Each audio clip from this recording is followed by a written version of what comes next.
Today we're going to talk about imperative forms. These are forms used to give commands or to make requests.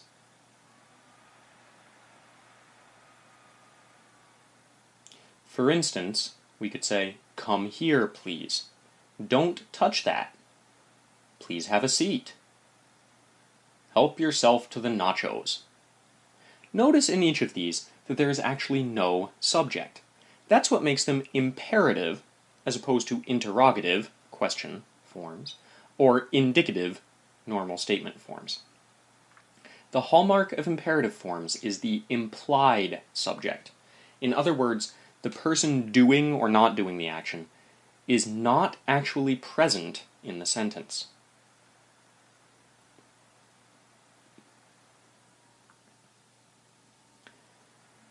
For the sake of argument, let's look at the same general ideas phrased differently.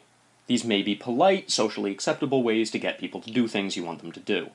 Some are questions and some are polite statements indicating a request, but they each contain a subject, so they're not actually imperative forms.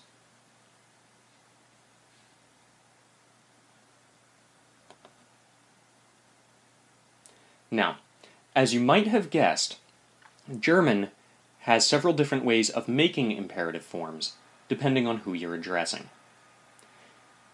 If you have to worry about which word you use for you or your in German, then you can be sure you'll also have to be careful about which command form to use, depending on whether you're talking to someone you'd address as du, ihr, or sie.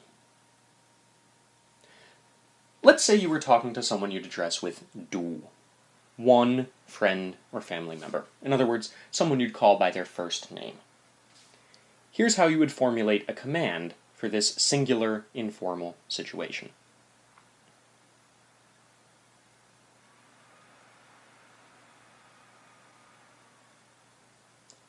First of all, you would conjugate the verb that you want to use for du. Then, you'd remove the st ending from the verb, and finally, you'd put what's left first in your sentence without the word du. Let's use the example of the verb mähen, which means to mow. The du form would be du mähst. But we don't want the du, and we don't want the st ending either. So we get rid of those and are left with mäh. Put that at the beginning of our command, and we get something like mäh den Rasen. And in fact, if we wanted to be polite, we could toss a bitte on there. But let's not be polite. Let's try with another verb. This time, we'll use the verb gehen.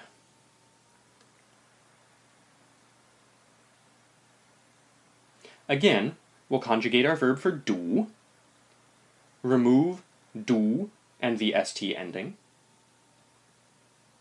and then we'll put what's left at the beginning of the command.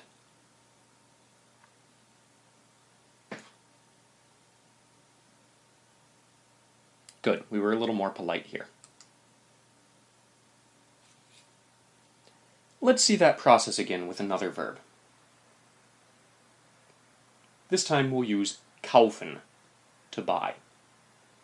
Again, conjugate, remove the du and the st, and then put what's left, kauf, at the beginning of the resulting command that you make.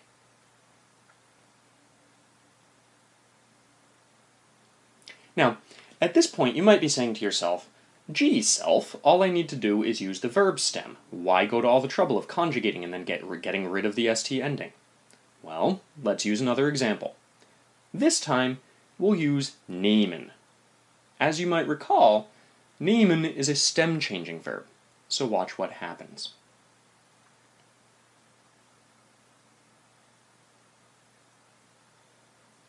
The du form of nehmen is du nimmst.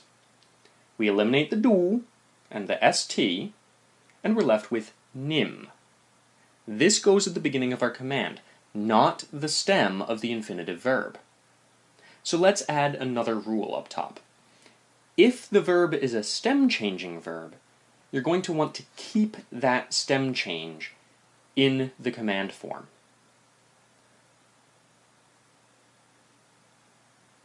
But there's an exception to that rule too. If the stem change was just adding an umlaut, then you take it back off when you make a command.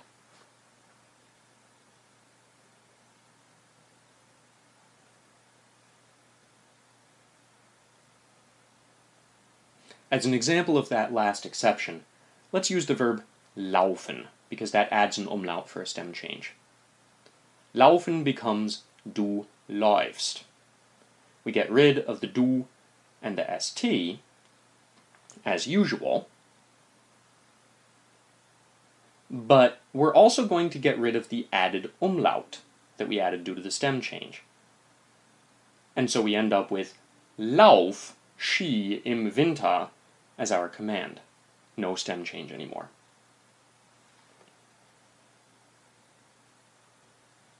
Let's move on to plural informal commands. In other words, when you're talking to two people, two or more people, who you'd address by their first name.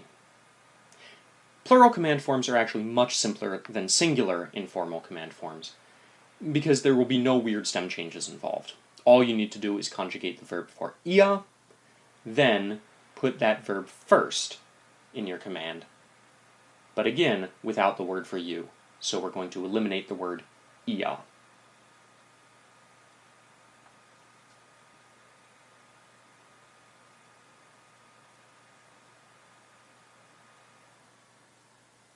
For instance, if we use the verb machen, the ia form of that would be ia macht. We eliminate ia, but we keep the ending, and we put macht at the beginning of our command, as in macht das Bett.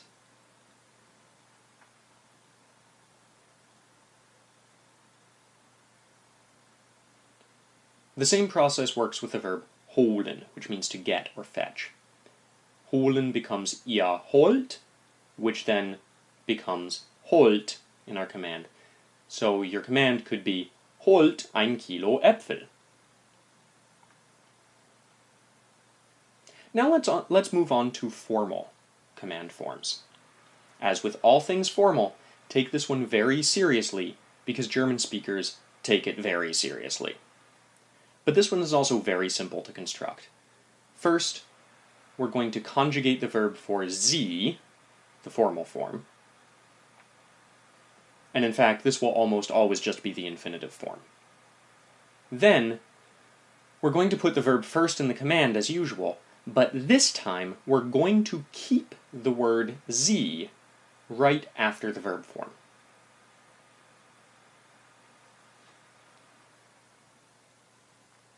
For instance, take the verb schauen. Conjugated, this would be sie schauen. We'll reverse the order for our command, and we end up with something like Schauen Sie dort drüben.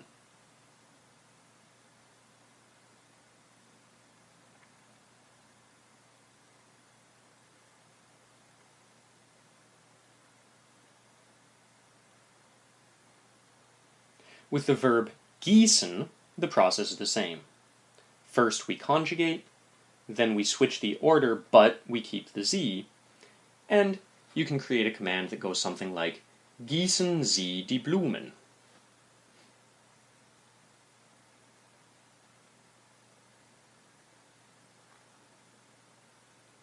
One word of warning. There are verbs out there that have separable prefixes. But, as is the case when you use them in a regular old statement, the prefix will just go at the end of the clause when you make a command with one of these verbs. For instance, if you were to use anziehen, the an would be at the end, as in zieh eine warme Jacke an, or ziehen Sie bitte einen Hut an, for a formal command. If you use the verb aussehen, the aus would be at the end, with the rest of the verb conjugated appropriately for the type of command you're making. Sieh nicht so traurig aus, seht heute Abend sehr schick aus, ja?